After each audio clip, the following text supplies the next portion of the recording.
কলম্বিয়াকে হারিয়ে কোপা আমেরিকার শিরোপা জিতল আর্জেন্টিনা, ইউরো চ্যাম্পিয়ন স্পেন। জনসংখ্যা বেড়ে হুমকির মুখে ঢাকার পরিবেশ, অভিযোগের তীর অপরিকল্পিত নগরায়নে। অশুভ শক্তির বিরুদ্ধে প্রতিবাদী অঙ্গীকার ট্রাম্পের, কেউ কারো শত্রু নন বললেন বাইডেন।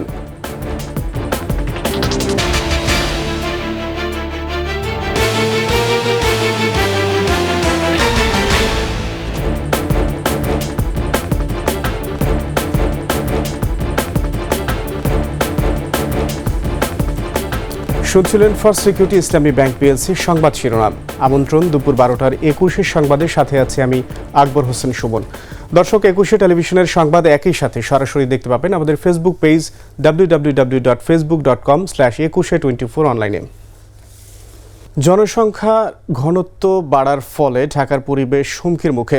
বিশেষজ্ঞরা বলছেন, অপরিকল্পিত নগরায়নের কারণেই বিশ্বের বাসযোগ্য শহরগুলোর তলানিতে অবস্থান করছে ঢাকা। পরিবেশ উন্নয়নে তৃণমূল পর্যন্ত শক্তিশালী তত্ত্বাবধায়ক নিয়োগ ও বাজেটে বরাদ্দ বাড়ানোর পরামর্শ তাদের। শিউলি শবনমের প্রতিবেদন, ক্যামেরায় ছিলেন ইয়াকুব হোসেন লিটন।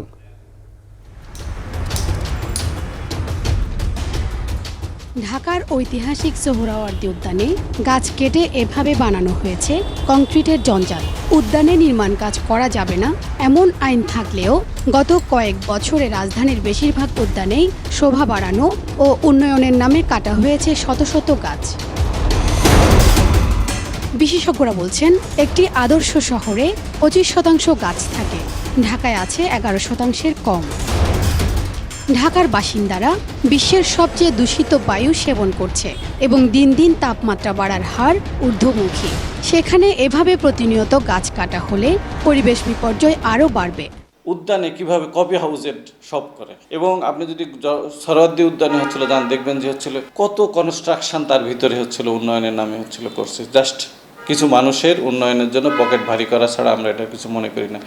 আন্তর্জাতিক গবেষণাগুলো বলছে, কোনো শহরের জনসংখ্যা 70 লাখের উপর চলে গেলে সেখানে বিনিয়োগ করলেও তার কাঙ্ক্ষিত ফল আসে না। ঢাকা এখন এমন পরিস্থিতির মুখে। বিশ্বের বাসযোগ্য শহরগুলো নিয়ে প্রতি বছর প্রকাশিত তালিকায় ঢাকার অবস্থান থাকছে তলানিতে। বিশেষজ্ঞরা বলছেন, সমস্যাগুলো চিহ্নিত হলেও ঢাকার এমন বাড়তি জনসংখ্যার চাপে পরিস্থিতি বদলানো প্রায় কঠিন হয়ে পড়েছে। এমন অবস্থায় পরিবেশের এবং উন্নয়নের সার্বিক সুফল পেতে ঢাকাকে পরিকল্পিত উপায়ে বিকেন্দ্রীকরণ করার পরামর্শ দিচ্ছেন তারা। বিশেষজ্ঞরা বলছেন, গত এক দশকে প্রকৃতিকে গুরুত্ব না দিয়ে উন্নয়ন কাজ করায় এই বিনিয়োগ ঢাকাকে টেকসই করতে পারেনি। প্রশাসনিক বা অর্থনৈতিক বিকেন্দ্রীকরণ না হওয়ায় মানুষ প্রতিনিয়ত ঢাকামুখী হচ্ছে, ফলে পরিবেশের মান দিন দিন আরও নিম্নমুখী। চাকরির বাজার সম্পূর্ণটাই হচ্ছে ঢাকা শহরে। বিসিএস কোচিং করবে সেটাও আমাদেরকে ঢাকাতে এসে করতে হয়। ভালো লেখাপড়ার স্কুল সেখানেও ঢাকাতে, ফলে ঢাকাতে একটা বড় চাপ আমাদের হচ্ছিল পড়ে গেছে। এখানে প্রায় 49,500 মানুষ প্রতি বর্গ কিলোমিটারে হলো বসবাস করতেছে, ফলে এটাকে ধারণ করার ক্ষমতা মতো এই ঢাকা শহরের। পরিবেশ উন্নয়নে রাজনৈতিক সদিচ্ছা, সেবা সংস্থার মধ্যে সমন্বয় জোরদার এবং মাঠ পর্যায়ে পরিবেশ উন্নয়নে স্বয়ংসম্পূর্ণ তত্ত্বাবধায়ক নিয়োগের পরামর্শ বিশেষজ্ঞদের। সংশ্লিষ্ট কাস্টোডিয়ানদের ভিতরেই কোঅর্ডিনেশনের অভাব রয়েছে। এই কোঅর্ডিনেশন করলে এই রাস্তা খোঁড়াখুড়িগুলো সারা বছরব্যাপী এভাবে বিশৃঙ্খলভাবে হবে না, এবং তখন যানজটও কমে আসবে, বায়ু দূষণ কমে আসবে, শব্দ দূষণ কমে আসবে। পরিবেশ বিষয়ে শিক্ষা ও গবেষণা বাড়াতে বিশ্ববিদ্যালয়গুলোতে পরিবেশ বিজ্ঞানকে একাডেমিক বিষয় হিসেবে গুরুত্ব দিয়ে স্থান দেওয়ারও পরামর্শ তাদের। শিউলি শবনম, 21 টেলিভিশন, ঢাকা। দেশের উত্তর পূর্ব ও পশ্চিমাঞ্চলের সব নদ নদীর পানি কমে বন্যা পরিস্থিতির কিছুটা উন্নতি হলেও বানভাসীরা রয়েছে দুর্ভোগে। কোথাও কোথাও পানি কমার পাশাপাশি নদী ভাঙন দেখা দিয়েছে।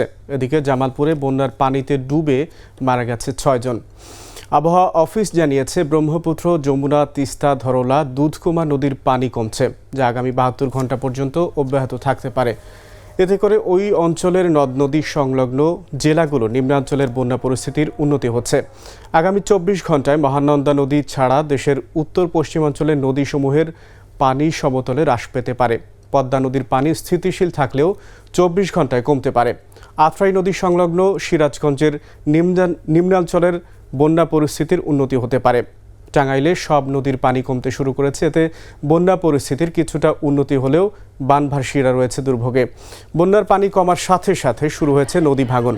জেলার 6টি উপজেলায় এখনও 47,000 মানুষ পানিবন্দী হয়ে জীবনযাপন করছেন। বন্যার কারণে জেলার প্রাথমিক ও মাধ্যমিক স্তরের 72টি শিক্ষা প্রতিষ্ঠানের কার্যক্রম বন্ধ রয়েছে। এদিকে জামালপুর সদর ও মেলান্দহে বন্যার পানিতে ডুবে 6 জনের মৃত্যু হয়েছে।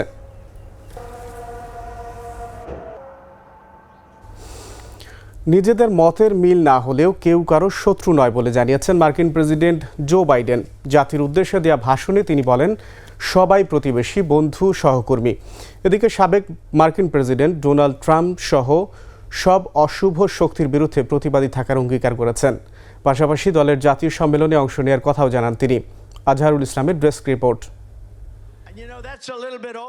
যুক্তরাষ্ট্রের সাবেক প্রেসিডেন্ট ডোনাল্ড ট্রাম্পকে হত্যাচেষ্টার ঘটনায় উত্তপ্ত মার্কিন রাজনীতি। ঘটনার সমীকরণের সমাধানের চেষ্টায় দেশটির জনগণ। এমন পরিস্থিতিতে প্রেসিডেন্ট জো বাইডেন জাতির উদ্দেশ্যে এক ভাষণে বলেছেন, আমেরিকায় রাজনৈতিক সহিংসতার পথ বেছে নেওয়া কখনোই উচিত হবে না।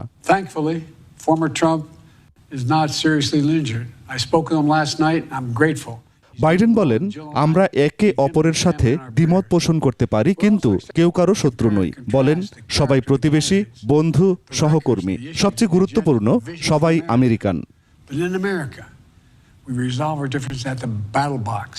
এদিকে বাইডেনের কথার প্রতিধ্বনি করে সাবেক প্রেসিডেন্ট ট্রাম্প জাতিকে অশুভ শক্তির বিরুদ্ধে শক্তভাবে দাঁড়ানোর আহ্বান জানান। ট্রাম্প তার সামাজিক মাধ্যম ট্রুথ সোশ্যালে এক বার্তায় বলেন, আমরা ভয় পাব না।